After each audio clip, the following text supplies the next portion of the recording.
High guys, आज चाहिँ बाँकी भएको चाहिँ जुन हाम्रो चाहिँ प्लानमा चाहिँ डाइमेन्सन दिनुपर्ने थियो नि होइन। पहिलाको प्लानमा चाहिँ पिलर्सहरू राखेको थिएन। सो पिलर नभएको प्लान भएको हुनाले चाहिँ मैले डाइमेन्सनको कुरा चाहिँ भनेको थिएन। सो यो प्लानमा चाहिँ हामीले चाहिँ कसरी डाइमेन्सन दिन सकिन्छ, नगरपालिकामै पास हुने तरिकाले चाहिँ हामीले चाहिँ कसरी डाइमेन्सन दिन सकिन्छ त्यो बारेमा भन्छु है त। सो यो चाहिँ रेक्टेङ्गुलर टाइपको भएको हुनाले चाहिँ सिधै लिनियरवाला डाइमेन्सन लाइन लिएर गर्दा हुन्छ होइन। सो मैले यसलाई क्लिक गर्दै लिनियरलाई, अनि सुरुमा चाहिँ हामीले चाहिँ पिलर टु पिलर डाइमेन्सन दिनुपर्छ कि यसरी। जस्तै यो पिलरको भयो, यो यति आएर टाँस्यो यसरी भयो होइन। यसलाई चाहिँ अनि त्यसपछि चाहिँ कन्टिन्यू गरिदिँदा हुन्छ कि यसरी। यसरी कन्टिन्यू गर्दैन यसले आफै देखाइदिन्छ होइन। यसरी अनि यसरी यसरी यसरी यताको देखाउँदा नि हुन्छ तर नदेखाउँदा नि हुन्छ, त्यस्तो धेरै फरक पर्दैन होइन। अनि हामीले चाहिँ पिलर टु पिलर डाइमेन्सन दिइसकेपछि जहिले पनि हामीले चाहिँ त्यसपछि भनेको सेन्टर टु सेन्टर डाइमेन्सन दिनुपर्दछ। सो मैले चाहिँ के गर्छु, यसरी अब सेन्टर टु सेन्टर डाइमेन्सन दिन्छु। यहाँ चाहिँ स्न्याप्स के स्न्याप्स अन भएको छ, त्यही भएर चाहिँ अलिकति यहाँ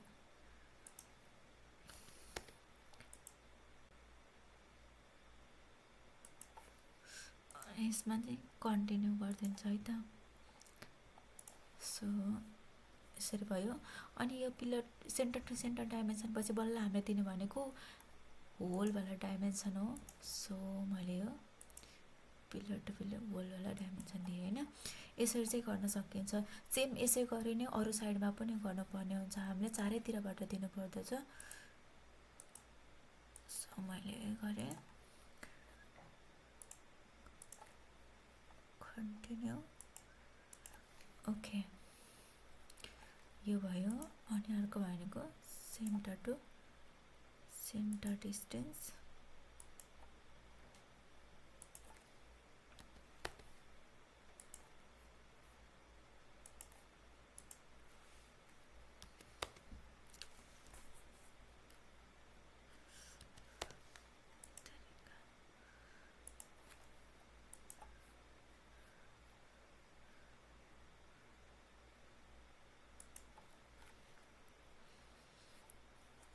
त्यसपछि भनेको होल डिस्टेन्स।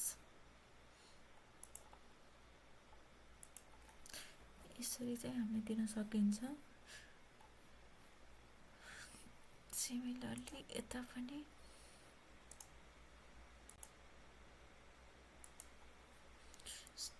धेरै जान्छ यसरी। यो के प्रब्लम आउँछ हो।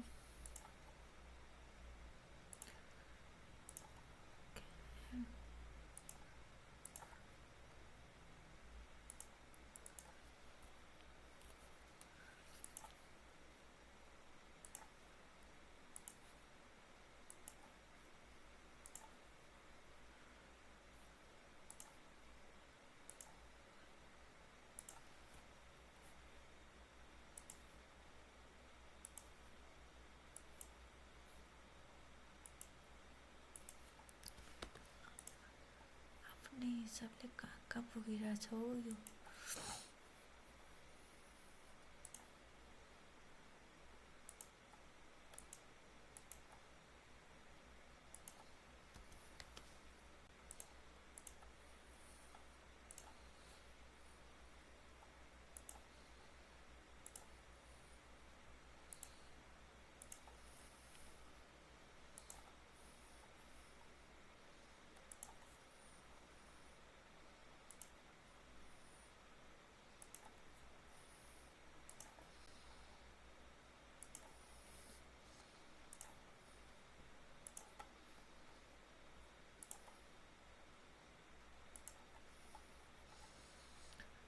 यसको चाहिँ जुन प्रोपर्टी यहाँ आइरहेको छ नि, यो चाहिँ डट डट लाइन हुँदैन है। सो गाइस यहाँ गएर चाहिँ यो क्विक यो प्रोपर्टीमा गएर चाहिँ हजुरहरूले चाहिँ यहाँ गएर चाहिँ लाइन टाइप पनि चेन्ज गर्न सक्नुहुन्छ।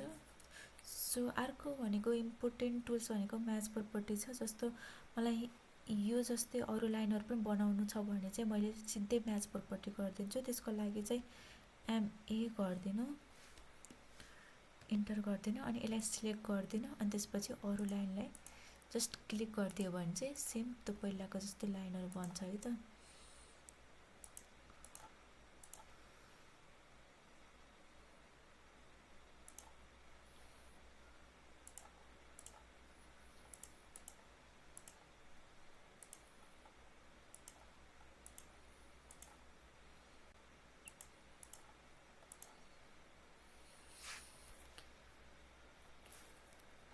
ल यसरी नै हामीले चाहिँ डाइमेन्सन दिन सकिन्छ। अनि पहिलाको प्लानमा अर्को छुटेको भनेको यो सेक्सन लाइन थियो। सेक्सन लाइन कहिले पनि छुटाउनु हुँदैन हामीले प्लान बनाउँदाखेरि।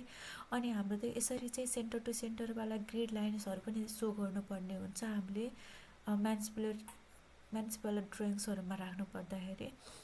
अनि अर्को भनेको चाहिँ पहिलाको प्लानमा छुटेको भनेको चाहिँ डोर्सहरूको पनि टाइप्स हुन्छ, जस्तो D1 D कुन साइजको अनुसारले चाहिँ यो हामीले यसको पनि नोटेसन गर्नुपर्ने हुन्छ।